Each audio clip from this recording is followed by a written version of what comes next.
called Almastone. I also worked on a canceled game for Netflix. I worked on a Zelda. I worked on the original 𝗕𝗥𝗘𝗦𝗧𝗢 Bloodlines 2. Basically, like if it's the tiniest indie thing or like the biggest AAA thing in the world, like anywhere in between, I have kind of worked. I've been super, super lucky that I have gotten to work on a wide variety of projects with a lot of teams. And that's one of the things I love about being a freelancer is I can just kind of roll onto a team and I get to contribute, but also learn so, so much from what are these teams doing together? Like how do they work? And then I can sort of see a lot of different styles and approaches. And I just think that's super cool. So some of my credits. And then for this, I wanted to sort of do like common questions that I get asked as a game writer to sort of cover the basics. And then I have a big Q&A section if people have like individual questions, like, you know, about my 𝗚𝗢𝗧𝗢𝗡𝗦 takes or whatever, like that's fine. So, how do you even become a game writer is probably like the biggest question that I get asked. And I'm sure many of you are wondering. So this is a very difficult question to answer because unlike a lot of other disciplines that might have like, oh, I go to school and I get a degree in computer science or I, you know, get an internship as an engineer. We don't really have that kind of pipeline when it comes to game writing. So there is no standard background to have. This is amazing because it means that like so many people with so many cool backgrounds can become game writers. It also is really hard because that means that no one knows how to become a game writer, right? So, I mean, I know game writers who have backgrounds in history. I know game writers who have backgrounds in like myself, I come from music. A lot of us have theater backgrounds. A lot of us have other art forms. Like I know people who were traditional artists first and then became writers. You know, it really is whatever you got, bring that with you and it will sort of add to the complete package that is yourself. So for me, what this looked like, I was a music major. After about a year studying music, I realized that I didn't want to be an opera singer for the rest of my life. It is incredibly competitive. Games people laugh when I tell them that I actually switched to video games because it's less stressful. That's crazy. Yeah. But I actually, and like even 7 years later, like I stand by that. It is incredibly cutthroat and it was making me compete with my friends and I hated that feeling. I liked telling stories on a stage because we work together to tell a story. But once you start then competing with other people for roles or for adjudication at singing competitions like Nats and like it'll eat you alive. And I just realized like I wasn't going to do this. But I knew that I always really enjoyed the nature of storytelling, and writing was also one of my other really big hobbies at the time. I really enjoyed doing it.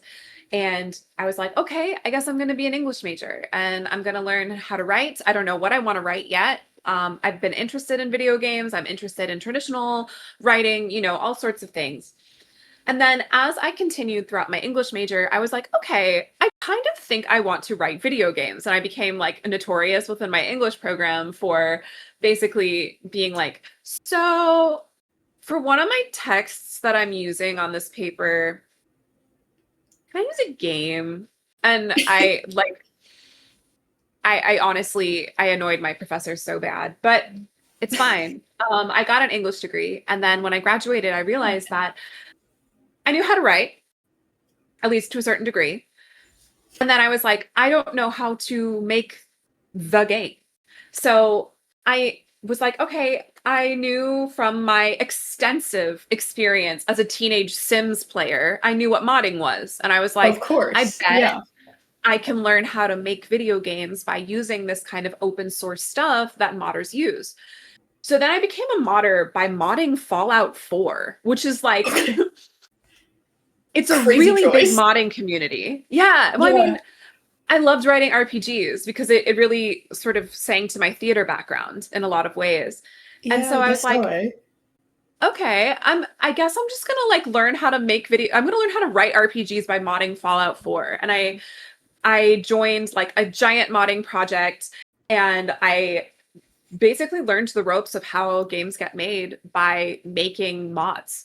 And then it was from there, by having these mods that were essentially like, you know, mini titles, it was from there that I actually started getting work. As first I did freelance, and then I got my first like big in-house job, which was on the original Bloodlines 2, which was quite the experience. Wow, yeah.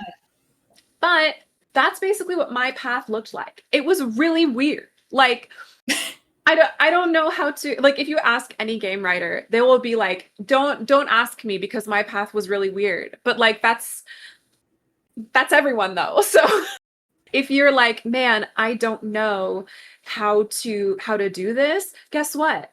You're probably right on track then. Some tips that I wrote here, though, one of the things that I found really helped me in my career was creating a digital presence. This is especially important if you are not in like a games city. When I was modding, learning to mod and stuff, I was living in Memphis, Tennessee. I don't think there's a single game developer in Memphis, Tennessee. But I realized that I could virtually like be in the room with all of these game developers. It's true, Memphis isn't even real. They do have the Bass Pro Shop in the shape of a pyramid, though. That's in Memphis? It's in Memphis, baby. It's amazing. It's great. It's awful. Thing in Memphis. Let's go. Yes. There's a hotel in it. It's crazy. Really? Yes. Okay, sorry, continue. No, sorry, tangent. But I realized that like I was born with like the poster's curse. You know how people like, some people are just like born posters. I always kind of found that I just liked being silly on the internet. And I basically realized that I could do that and also do this in a professional way by making connections. So if you have a digital presence, this includes your socials, but also your website and your portfolio is really, really critical to have available on your socials, like really easily spottable, so that people can then look at your work and be like, oh, okay, who are you? Like, what are you about?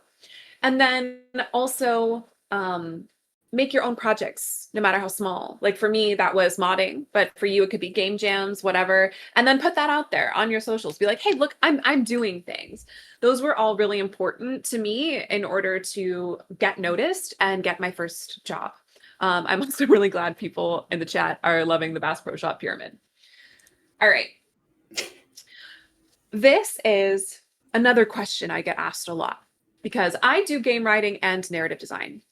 And I have people ask, especially young writers or people who are just interested in the field, they're like, what is the difference between game writing and narrative design? And there's a really wonderful game writer by the name of Adam Dolan who had a bit in one of his GDC talks one year where he says, the difference between a game writer and a narrative designer is whatever the current studio you're working at says it is. And that is very true.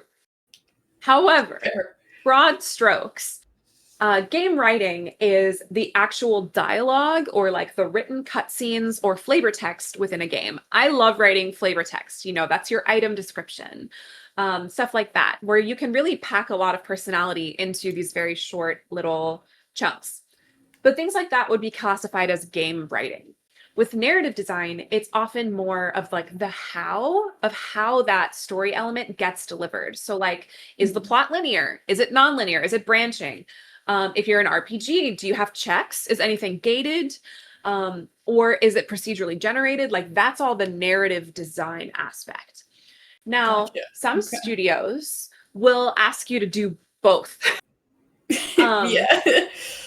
So it's good to have skills. It's okay to have one that you're like more strong in, but it is good to have skills of both because sometimes you will be required to do both. Not every studio will have like narrative designers and game writers that are employed side by side. That's kind of like a very old school way of doing it. Now it's just kind of like, yeah, man, you got to implement your own stuff into Unreal. Good luck, you know. You can write. Yeah. Yeah, I mean, that more and more, especially, it's like really important that you do have a good handle on the actual technical aspects of the writing. That is honestly a thing that I have seen people lose out on jobs because they didn't have the technical chops and someone else did. So that's like, okay, yeah. it's very important. So one of the other questions I get asked a lot is, what is it like working as a freelancer? I don't know. I love it. So in my experience, I will just say it's not for everyone. Some people love it. I love freelancing. I love getting to work on all these projects and just kind of go out there and do my thing. And I do think that it's my theater upbringing where I was kind of raised to be like, okay, I'm gonna go audition for that and audition for that, and callbacks for that and rehearsals for this, and you're juggling all that at the same time. But a lot of people hate it because there's no consistent income. People ask me how much I make a year, and I'm like, I don't know, man. It varies. You do unfortunately have to self-promote a lot, which is yucky feeling, right? Posting about looking for work or hustling online. And yeah, I posted a screenshot of this slide on Blue Sky because I was very proud of it. Because I just feel like it's so accurate. So like I'm fine with posting. So like to me that's fine, but a lot of people find that like really mortifying to just kind of have to put yourself out there like that. There are fast times where you have tons of work, and there are times when you have less work, and you just have to figure out how to make that happen. You have to be really good with paperwork. I just went down to like LA, like City Hall, to like file some paperwork on Monday. You just have to be willing to do that and keep track of it all. And that's like a whole separate job in itself. You don't have health insurance. That is the worst one. Which is why like with like UVW, my union, like we're trying to figure out how do we as a union body provide healthcare to people in a way that is not as expensive as just like being an individual through the marketplace. Because that is our number one issue for freelancers is like, I do not have healthcare at all. And then I also just have like some people talking on there because word of mouth becomes really important when you're a freelancer. People are like, oh, I need to hire a freelance writer. Does anyone know anyone? And so people could be like, oh, I really recommend you like hit up this person. Or even if like someone reaches out to me, many times I'm not able to take a job for whatever reason. And I'm like, you know who you should talk to though? These people. So just kind of all of that. But I also put down on the bottom right this like guy on this precipice here, just because like the freedom is all worth it to me. Like I went full-time freelance because I experienced one layoff in the games industry. And it was unfortunately relatively public because the project I was on, Bloodlines 2, was very like prestigious, and it was like a highly anticipated sequel. And it felt really dehumanizing. And I was like, well, I'm not letting that happen again. Nice. Yeah. But I'm also, like I said, a Sagittarius. So I'm just going to like cut and run, But so that's kind of in a nutshell what being a freelancer feels like to me. Another common question I get asked is, why are you still in the industry? Like this place is kind of a wreck. You've been here for 7 years and you're still going, and you're still very determined. And yeah, I am. For me personally, everyone's reasons are different, and there's a lot of people who are considering leaving just because the state is quite bad. But I am incredibly stubborn. And like I said, I also have a need to kind of stick it to the man. I want to make things better for everyone. I've become quite known for ominous positivity, where I'm like, things will improve and that is a threat. Like we are going to get better. You have no choice. You will, Conditions will improve. But also like my incredible friends and colleagues and peers, I would not have stayed in this industry if it hadn't been for them. We look out for each other. We are constantly trying to make this place better. I've also gotten really into mentoring, and my mentee is incredible, and I learned so much from them. And that is really what it's the people. Like the games industry is full of some of the most incredible people in the world. It really is. It truly is, yeah. And then I also am really big, as you can probably tell by me being here, I'm really big on trying to help out folks who are still trying to find their way in, whether they are older than me, younger than me, like I don't care. It's really important that we have longevity, and I try to look out for others in a way that maybe I would have wished someone had looked out for me, or is more effective in how we can look out for each other given the changing nature of the industry. And also, I think it's fun, and I like writing video games. So I also get asked questions about looking for resources. The entry-level folks heard me like yap about this earlier. I absolutely hate being advertised to, so I try to, whenever I promote resources, make sure that they're free. I'm really loath to promote my own YouTube channel, but I started making YouTube videos just because I was like, I need to make sure that advice gets out there that's not gated behind a paywall, whether that's like a course or even like a GDC ticket, which is like astronomical. And so I have like YouTube videos on there about like making a game writing portfolio. Like, how do I navigate writing tests if I receive like a writing test? Like, no one really talks about that outside of professional circles. And I feel like that's the kind of thing where we can make the games industry a lot less opaque. And then also like, just find friends. Like you guys are already here, right? So you already know like, oh, I'm going to reach out and meet others. But also like just finding folks who you look up to in the industry and finding mentorship within your discipline there. I also put an asterisk there because there are some like actual mentorship programs that you can apply for. Like I know like IGDA does them, the Academy of Interactive Arts and Sciences, who does like DICE, does them. But these are like things you would need to apply for. But those do exist as well if you are interested in something that's a little bit more structured and can help facilitate the actual making of connections with mentors. Boba Talks. Oh, I wasn't familiar with Boba Talks, but that sounds cool too. And like this kinds of Discord, like there's all kinds of ways to connect with others. And then also like, I really recommend with people to listen. It sounds so corny, but like listen to what your being, yourself tells you. Because for me, like I knew what I loved, and I knew what I felt like I could do and deliver, and what I was confident that even if I can't deliver, I can learn how to deliver, and chase that and trust yourself. I think so often people don't want to trust themselves, and I get why. It's scary, and being a writer is already like very, very dicey, but sometimes you really do just have to have faith that like, if I jump, the universe will catch me, basically. I feel that very, very deeply, where if you chase what you love and you love it and you work hard at it, it will always be a plus. Even if a certain thing doesn't work out, the experience that you gain from doing that will apply to your life as a writer. So that's my sort of like spiritual ending to all of that.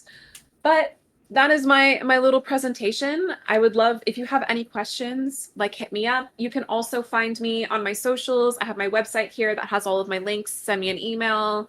Like, I'm here on the internet. Yippee. Yeah. Yippee. Yeah, thank you for dropping a very nice presentation. I know like a lot of folks, we're all visual learners. So yeah, everyone likes a bright color. God, my website is out of date. Don't look. Anyway. That's how it goes. Every single person I meet in the industry is like, my portfolio is outdated. Yes. Don't look at this. It will always basically be in some kind of state of being outdated. And that's just kind of like, that's just like the curse of it. That's how she goes. Yeah. It's super cute. I am curious, like, how do you... Twitch. Sorry. Oh, yeah, no, go for it. Stop using AI. Says, I admire your positivity. Thank you. Also, yeah, stop using AI. Please, oh my God, if you are a new writer, don't go anywhere near it. Don't do it. Don't touch it. Don't feed anything to it. Do not use it.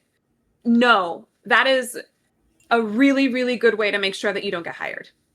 So anyway. Actually, on that question, do you have a suggestion for like not like for writing programs, since a lot of them now get kind of fed into AI? Oh my God. It's so frustrating.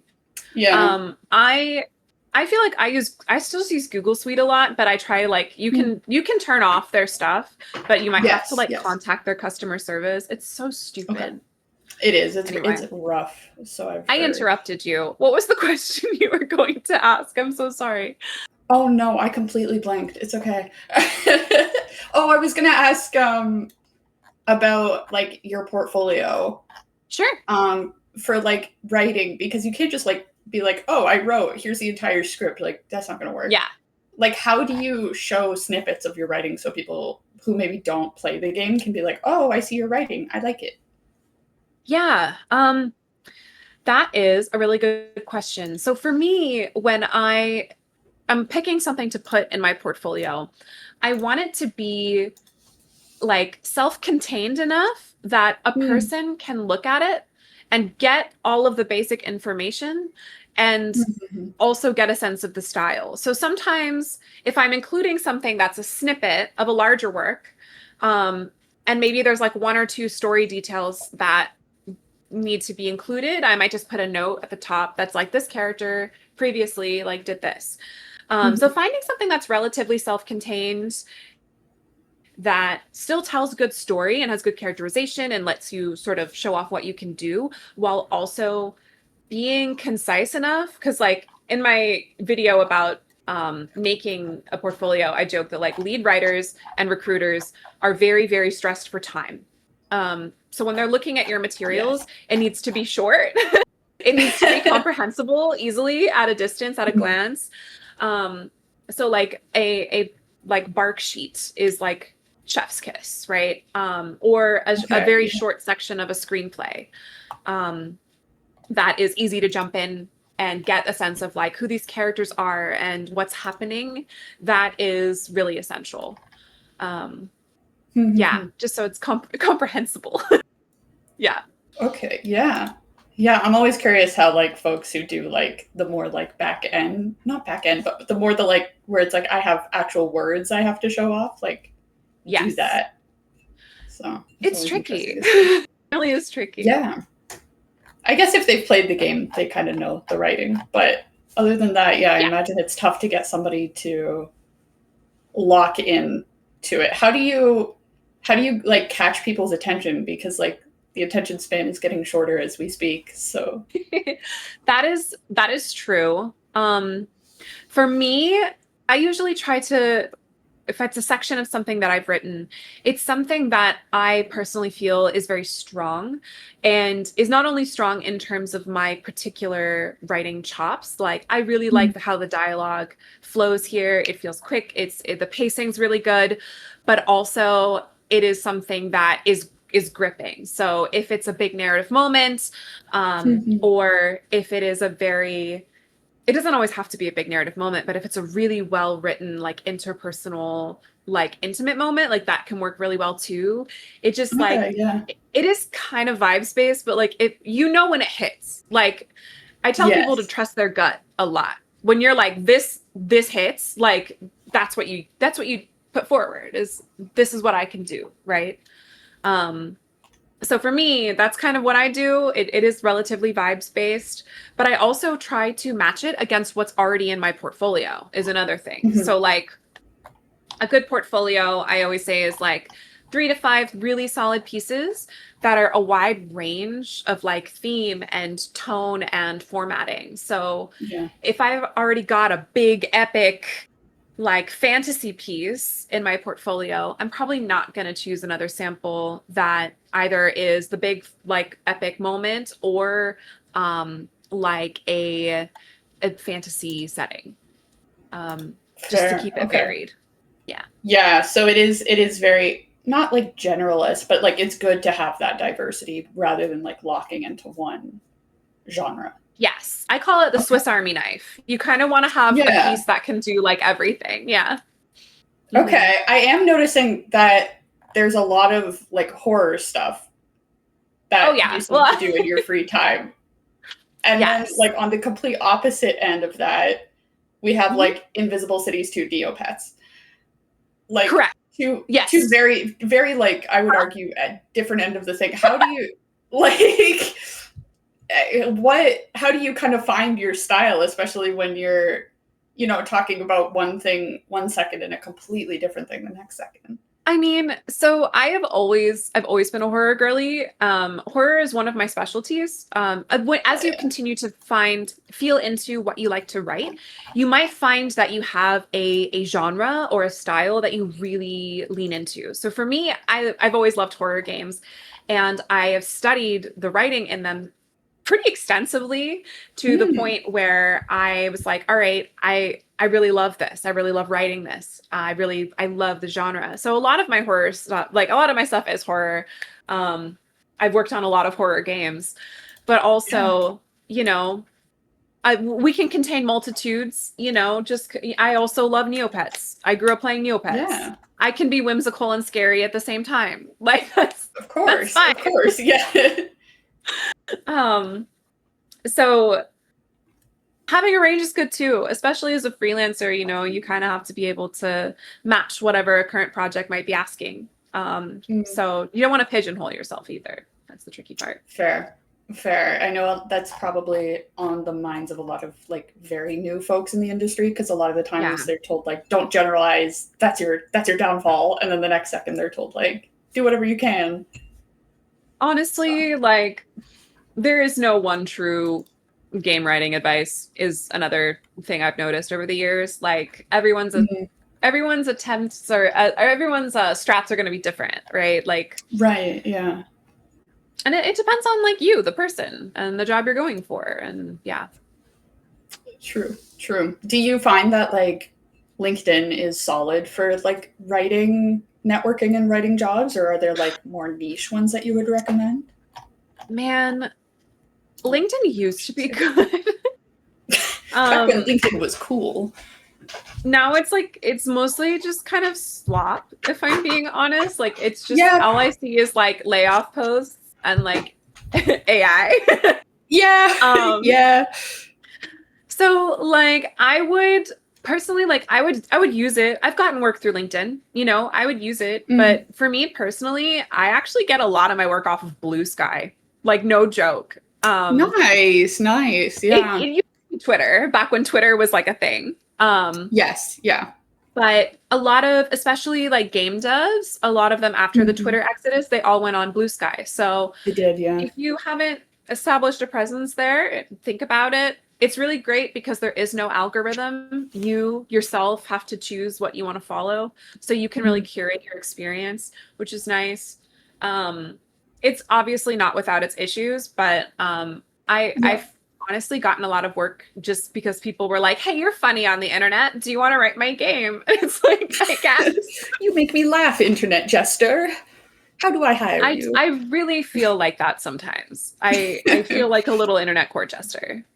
Which is great. Isn't that the like I think that's a dream role nowadays. I guess. It's Would have the been a silly great little jester guy. back in the Yeah. day, Dang. Yeah. We do have some like questions not from me too, so I will Oh, go sure. ahead Yeah. and read it. Mangoes is asking, I want to have a writing website, but I currently Mhm. only apply via Google Drive because all my work is like NDA or unreleased currently. How should Sure. I go about that? So there's a couple of things you can do with that. You can create like my website has a link to a Google Drive folder that I use as my portfolio, so I can just drag in and out and drag and drop. If your stuff is under NDA, there's a couple things you can do. You can talk to this, like especially if it's a project that was like canceled. This really is the worst. But Yeah. if it's a canceled project, but there's a piece from it that you want to use, you can actually contact that previous employer and be like, hey, I would really like to use this for my portfolio. Is it okay if I put it in there if I password protect it? So that's what a lot of people will Mm-hmm. do.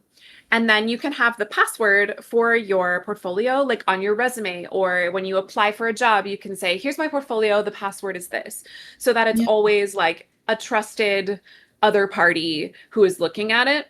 Right. That's a very standard thing I see a lot. It is really hard with NDA stuff. You can also do, like, if it's an old writing test, you can like include an old writing test. You can ask the studio you did the writing test for if you can use it, or you can, like, we joke it's like filing the serial numbers off, where you like make it a generic version of the writing test that you did. Oh, yeah. Um, Yeah. so like there are ways around it, but it is frustrating, especially like right now if you've got a project that's like in development hell, many such cases where it's like I Yeah. want to promote my work, but I don't, but you never know unless you ask. So I would ask about password protecting. That can be really helpful. Yeah. I mean, that's great advice. I know, like, that's what a lot of like art positions do. Same kind of issue where it's like Yeah, they can't same show thing. it, so they kind of have to be like, you have to ask very nicely, and I'll give you the secret code. Yeah, yeah. Yeah, but yeah. Let me grab the other one. Sophia is asking, does freelancing ever get lonely, especially if your work is Hmm. remote most of the time? How do you prevent social isolation so that you continue to still interact with people in the industry and make new friends? That's a really good question. Mm-hmm. For me personally, I actually have not found it to be lonely. I know a lot of people do though. So I think this might be a Nice. case Yeah. by case kind of basis. For me, I am always talking to people on the internet, to be honest, like whether I'm in a Yeah. Discord call with friends or chatting on Discord, or I'm a lot of the times when I'm on projects, I'm going to meetings a lot. So I'm still like talking Mm-hmm. to people even though I am just remote in my apartment. Mm-hmm. Not, I've got my lovely cats, but Yeah. that doesn't really count. But it can be quite lonely sometimes when, Mm-hmm. especially when you are between projects. I would say that's probably the hardest time for being a freelancer. It's like if I'm not actively engaging with people, I that can be really difficult. But Mm-hmm. there's a lot of great places now where you can like co-work online. On Together is like a great little game where you On like Together, co-work. so cute. That's, yeah, my So absolute cute. recommendation. I love it. Yep. Great. But also like just, body doubling by hanging out in a Discord call. Done that a Mm-hmm. million times. Um, there's also sometimes you can find like co-working spaces, especially if you're in like a larger city. We have a couple here in Los Angeles. I used to go to them more, but now my days are really full of meetings. So just because of where Yeah. I am on my projects, and it would be really obnoxious to be like violating NDA in public. Um, Yeah. but for me personally, I do think it's important that you look after your mental health when you are a freelancer. That's really important.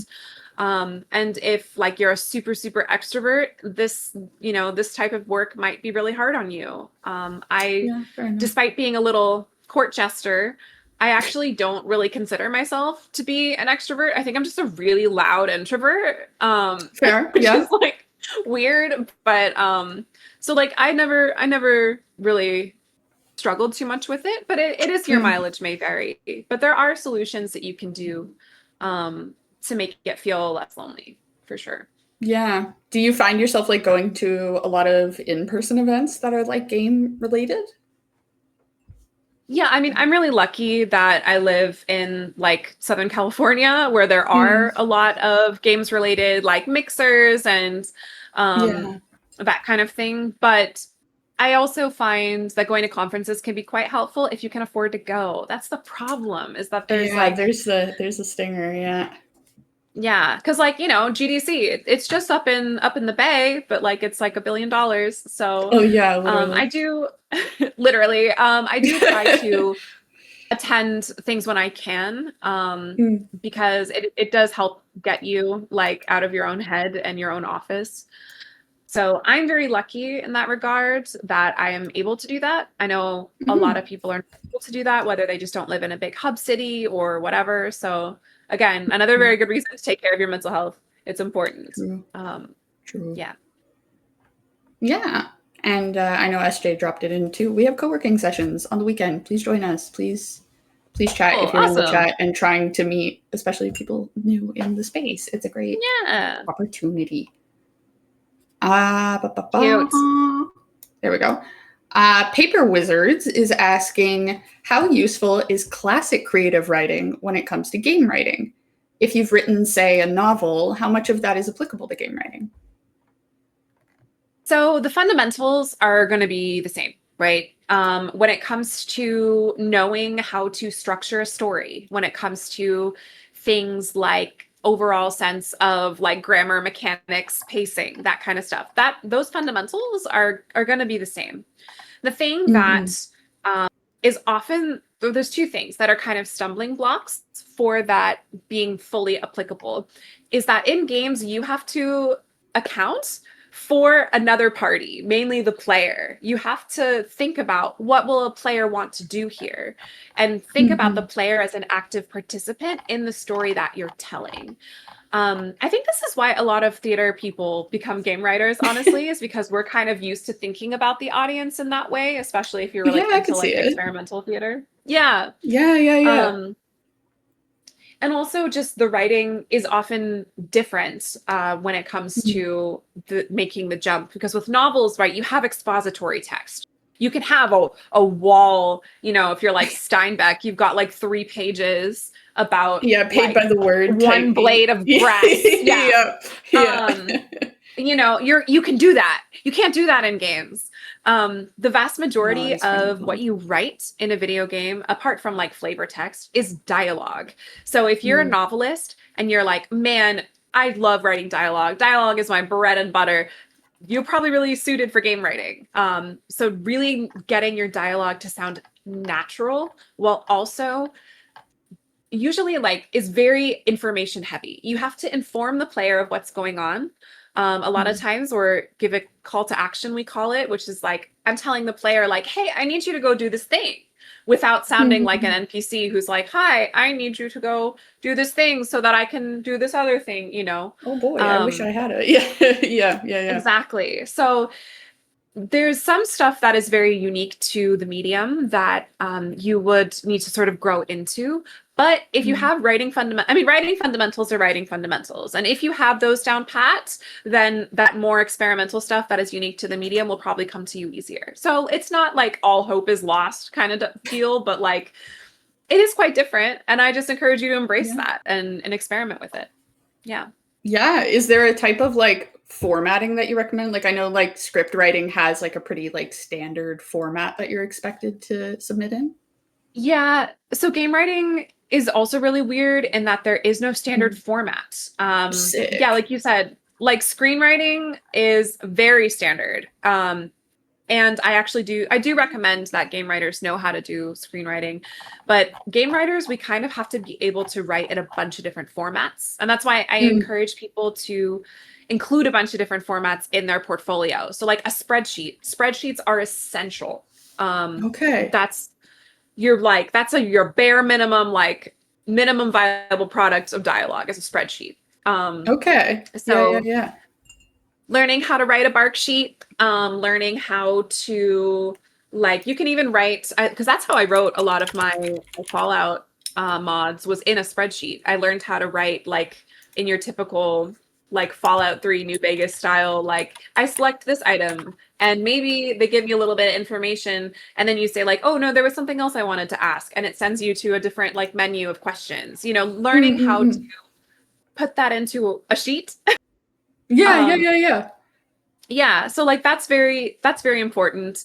Usually it's like spreadsheet, screenplay, something that's node based. So if you've ever worked in Twine or something like that, it doesn't have to be playable, but if you show like, here's this node name, here's what the character says, maybe there's some dialogue options and where those which node those dialogue options go to next. And that can just be written out in a Word document if you want. And for those who maybe aren't as versed in it, which is like bracket me, what is a bark sheet? No worries. So you know how like when you're playing a video game and you've got like enemies and they're like, I'm reloading, you know? there's a joke that like being a game writer is just knowing how to say like I'm throwing a grenade in 50 different ways. Sick. So a Okay. bark sheet those are barks. Anything that I is like see. something Okay. that's said, but it's not like a conversation, that's like a bark. So a bark Okay. sheet is usually it'll be like enemy type or like what they're doing. So like grenade Mm-mm. throw, and then maybe you've got like a bunch of little Like options. different That's a options bark to sheet. pick. Yeah. Yeah. And Okay. usually they're Okay. randomized. Hmm. Gotcha. Okay. I can Yeah. see where the spreadsheet starts to come in like pretty Yes. Yes. heavy-handed Yes. for sure. Awesome. Okay. Sick. I know like Twine's a big one for creators, but I had never heard of a bark sheet Yes. before. Twine is very popular. And Starboy is asking, since portfolio should be easy to look through, would a Twine game be too much, even if it's quite short, like 3 to 5 minutes for a portfolio? So I would say no. Especially if you haven't shipped a like professional title yet. I would say having a Twine game that's even a short game that is like playable is so, so, so important because it shows that you can take a concept from like its ideation phase all the way to like ship, even if it's like I'm just making a Twine game, but showing that you can do that and do the full process of putting something into the world, that's huge. And then showing that you have the technical chops to actually implement it into Twine is also like so important, especially if you're just starting out. So like Yeah. I don't think it's too much at all. If you're just starting out, having a playable, fantastic. Yeah, I mean, the more the merrier kind of thing, right? It's kind of like the game jam thing where it's like, it doesn't have to be AAA. It's there. You can play it. It just has to be done. Yeah. Yeah. It just has to be Yeah, done. truly.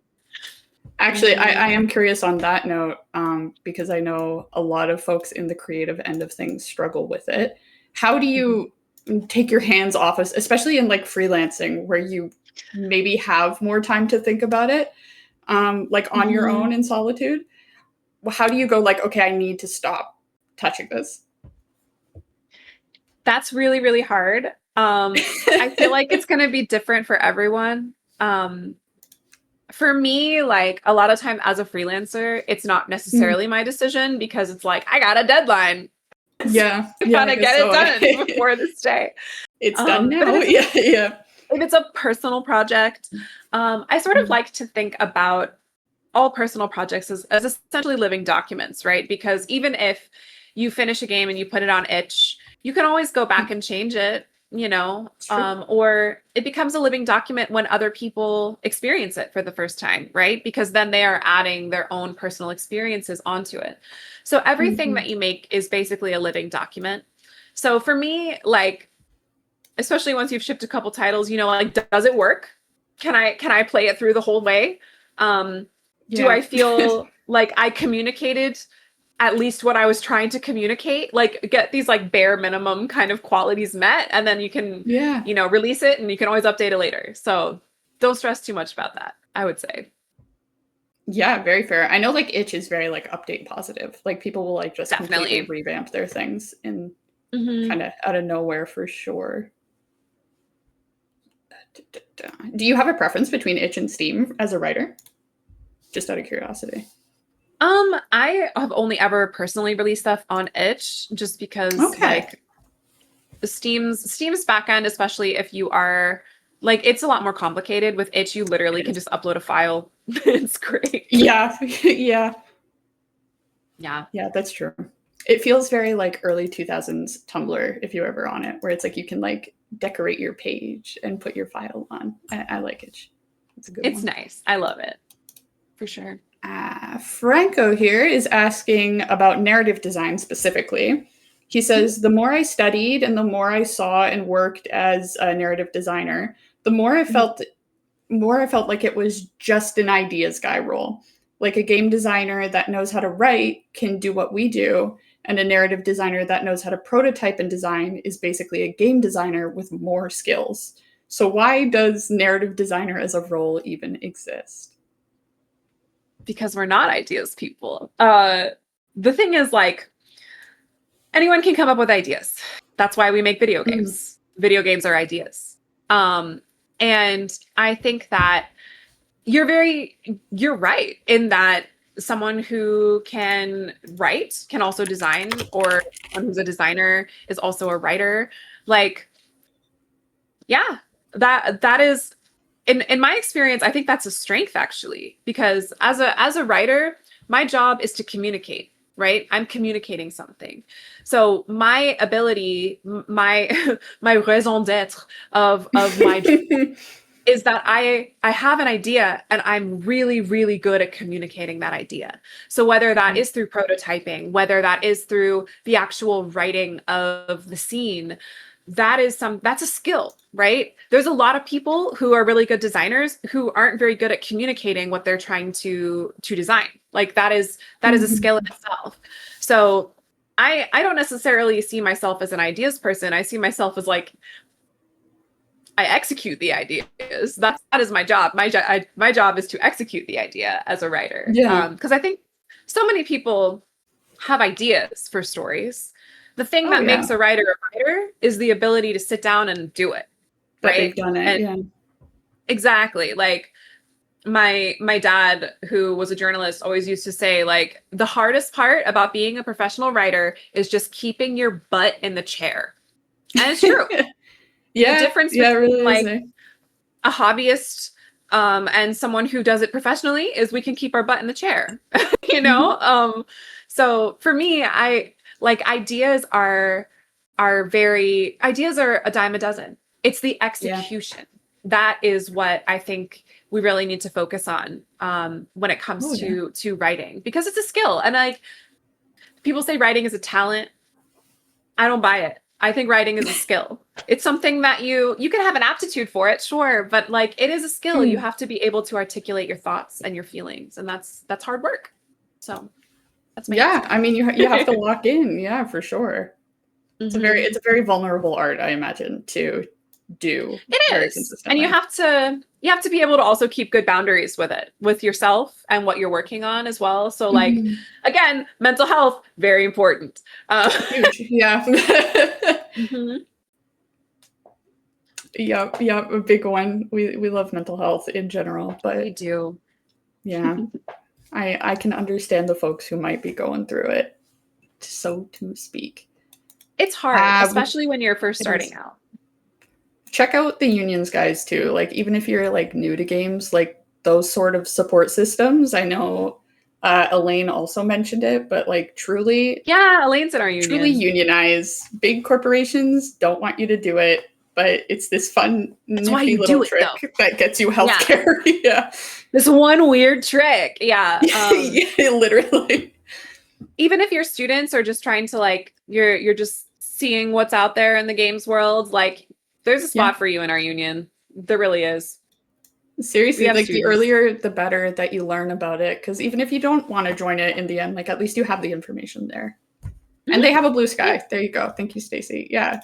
We do. You can check them out on Blue Sky. And I think we've got one more question here from Explorer asking, I've been learning writing and narrative design 99% by doing modding, game jams, etc. But is there a value in putting time into learning writing techniques, fundamentals in a more traditional way from traditional mediums, like duly noted on theater? If so, where should one start? Ooh, I mean, I'm never going to tell you not to try learning something, because like everything that you learn in this world, and when you're a writer, everything that you learn about will show up in your work. So yes, it's very important that you have that. But I always encourage writers, especially writers of interactive mediums like games, to learn writing and writing fundamentals of different mediums, because games are so experimental. So I always, my like endless soapboxes, I'm always trying to get game writers into opera, because opera is a fantastic one-to-one with video games. I could give a whole talk just on that. So learning how stories work and how the fundamentals work in other mediums, whether that's traditional, whether you are, working on like a novel, or I want to learn how stage plays work, I want to learn how screenplays work, like getting those fundamentals will always make you a better writer, because you are working on your craft, and you might draw inspiration from, oh, I love how in theater they do this, and I'm going to try doing that in a game. And, you know, you get to like pick and choose and experiment with your style. So it's always a cool option to check out what other mediums are doing. Always. Yeah, I mean, yeah, who knows too, like you can always bring something new to the table by mixing things for sure, especially in games, I find. Totally. Yeah, games are so unique. I am curious. I know in like visual art, like having the like library, like the mental catalog, quote unquote, of just like, oh, I've seen these things in person, so now I can visualize them better. How do you do that when it comes to writing, especially since you're just kind of like reading text? Well, I mean, a wise man once said that having fun isn't hard if you've got a library card. All my PBS kids in the chat. A banger. Yeah. But like, it's really true. Get a library card, read. They often have streaming platforms. There's a couple of like streaming, I forget what they're called at the moment, but they often have like recorded plays. They have recorded operas. You can find operas on YouTube now. Like literally, like there's literally so many things out there that you don't have to pay a cent in order to start. Yes, the library card song. Let's go. Anyway. But like, for real, like get a library card, get out there, get reading. If there's like free Shakespeare in the park where you live, go to it. Like seek these things out and really just experiment with all kinds of like, I want to look at this kind of art. I'm going to go to this art museum. I'm going to go to this like weird exhibit at a science center. Like just get out there and see what's out there. And it all contributes back to your writing and your craft. It really does. Yeah, truly things like you don't think you'll make the connections for will like hit you in like the weirdest ways of inspiration, truly. That's how it works. So like get out there. It's a big world out there. There's a lot to see. There's so much stuff. Yeah, I mean, we're the most connected we've ever been, right? Like, yeah, literally.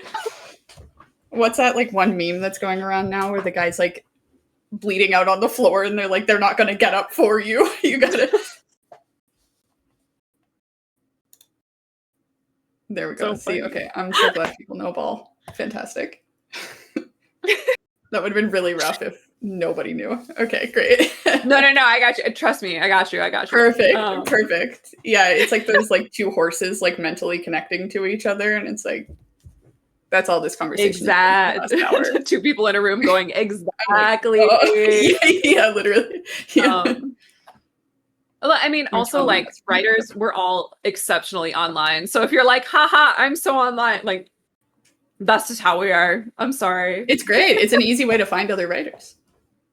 It is. Yeah. We take to it. It comes honestly to us. It's a natural born gift. Thank you, Valiant. Yes, this is exactly what I meant. Perfect. Okay. Yeah, if anybody has any other questions, please feel free to drop them in, but we are going to kind of go on the downturn of the call just because we're hitting 9 o'clock. So if you guys have any last minute panic questions, now is that time. Stacey has already linked all of the links. Very lovely. You can always reach out to me as well online. If you have questions to think of later, that's fine too. Anna posts some bangers. I really do recommend it on Blue Sky. There's... It's just thank you. It's good. Yeah, it's a serotonin jump. I only follow like a very small group of folks, so it's always funny because they post the most batshit insane content on like 6 a.m. on a Monday. I'm like, hell yeah, we're so back. There we go. Perfect. My favorite YouTuber. Yeah, exactly. Oh my god. Video essays are so back, and it starts with Anna. Perfect. Yeah, I have no idea how to say your username. I'm so sorry. But we are putting it up on YouTube, and it stays up for Twitch, I believe, for like a day or something as well. So We'll be annoying. We'll publish it everywhere. We don't have the self-control or respect to not post things. So I'm sure you will see it if you're connected at all. And because Anna's too humble to, we are dumping all of her stuff right now into the chat. So please oh my God. check her out on a myriad of different I'm social. so sorry. And we're not, so that's how it evens out. It's the threat again. It's like you will take credit for your work threat. Yeah. Yeah, no worries, Charlotte. We're on the end of the call-ish now, but we post up pretty quickly, so there should be no issues there. And like Anna said, like, ask her questions. She is a real person that exists. I am. Yeah. I also do portfolio reviews pretty regularly. Oh, sick. Yeah. So if you're a young game writer and you're like, I need eyes on my portfolio, send me an email. I do them all the time. I think it's fun. Hell yeah. Yeah. That's actually, that's perfect. I know a lot of folks are panicking with like resume and portfolio stuff. So yeah, it's a lot. Also see about doing like portfolio review swaps with your fellow like folks. I do that a lot with like my fellow seniors. We'll be like swap reviews. That's fun. Yeah. Stacy is asking, like, is email the best way to contact you? Or do you have a preference? Or? Probably, especially if you're sending me your portfolio, that's probably the best. Or like, I guess you can. Great option. Yeah. Messenger Dove, you know, if you say my name in front of a mirror like 3 times when the lights are out, like it might work. I'm troubleshooting that one. Throw a rock really hard. Yeah. There's options. But yeah, email would probably be best. Okay, sweet. Okay, so folks, if you do have stuff, maybe start with the email, and then if you're feeling like bold, the chanting might be like a fun second step. Yeah. You know, I've heard that like candles up the candles up candles the like so likelihood, now. but they Bath are and Body Works candle. That's like $15. Yeah, but it would smell so good. The drill post about the candles. Anyway, yeah, exactly. And speaking of drill posts, it's time to rev our motorcycles and disappear in a cloud of dust. And maybe be dead on the floor afterwards. But thank you so much for joining us. I had an absolute blast talking to you, Anna. You are an absolute ray of sunshine online too. So I know a lot of folks were just really excited to hear you kind of talk about your passion for the craft. So I think myself and everybody is very appreciative. I will hold that very close to my heart. Thank you. Yeah, you find me on the internet. Thank you all so much for having me. I'm so glad that we could do this. I'm always like, I'm very passionate about talking about game writing. So, and you know, if you have questions about 𝗚𝗎 hit me up. I'll give you my trainer card. There you go. That's actually the best way to contact her. Yeah. And thank you, obviously, to all of the wonderful entry-level staff who are oh my God, and y'all have been wonderful. Everything that I can't because and thank you for your wonderful questions. Yeah, and to all the folks who just joined, like this is the first step. It's tough to be at these events. So thank you for joining in and showing your face. It is very nice to see you all, and feel free to keep talking in the chats afterwards. But I'll let you go on your Saturday. Let you enjoy the weekend and get crazy. Yes, everyone, you know, look after yourselves. Enjoy your weekends. I did mean it when I said look after your mental health. That's important. Anyway. That's right. Yeah.